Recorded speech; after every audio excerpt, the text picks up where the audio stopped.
Woe to that wreath, the pride of Ephraim's drunkards, to the fading flower, his glorious beauty, set on the head of a fertile valley, to that city, the pride of those laid low by wine.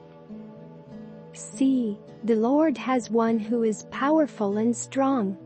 Like a hailstorm and a destructive wind, like a driving rain and a flooding downpour, he will throw it forcefully to the ground.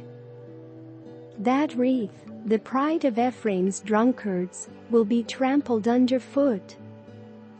That fading flower, his glorious beauty, set on the head of a fertile valley, will be like figs ripe before harvest. As soon as people see them and take them in hand, they swallow them. In that day the Lord Almighty will be a glorious crown, a beautiful wreath for the remnant of his people. He will be a spirit of justice to the one who sits in judgment, a source of strength to those who turn back the battle at the gate. And these also stagger from wine and reel from beer. Priests and prophets stagger from beer and are befuddled with wine. They reel from beer. They stagger when seeing visions. They stumble when rendering decisions. All the tables are covered with vomit, and there is not a spot without filth. Who is it he is trying to teach? To whom is he explaining his message? To children weaned from their milk, to those just taken from the breast? For it is, do this, do that, a rule for this, a rule for that, a little here, a little there. Very well then, with foreign lips and strange tongues, God will speak to this people.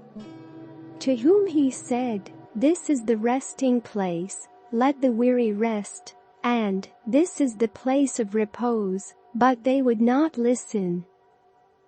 So then, the word of the Lord to them will become, do this, do that, a rule for this, a rule for that, a little here, a little there, so that as they go they will fall backward, they will be injured and snared and captured. Therefore hear the word of the Lord, you scoffers who rule this people in Jerusalem. You boast, we have entered into a covenant with death, with the realm of the dead we have made an agreement. When an overwhelming scourge sweeps by, it cannot touch us, for we have made a lie our refuge and falsehood our hiding place. So this is what the sovereign Lord says. See, I lay a stone in Zion, a tested stone, a precious cornerstone for a sure foundation. The one who relies on it will never be stricken with panic. I will make justice the measuring line and righteousness the plumb line. Hail will sweep away your refuge, the lie, and water will overflow your hiding place. Your covenant with death will be annulled. Your agreement with the realm of the dead will not stand. When the overwhelming scourge sweeps by, you will be beaten down by it. As often as it comes it will carry you away, morning after morning, by day and by night, it will sweep through. The understanding of this message will bring sheer terror.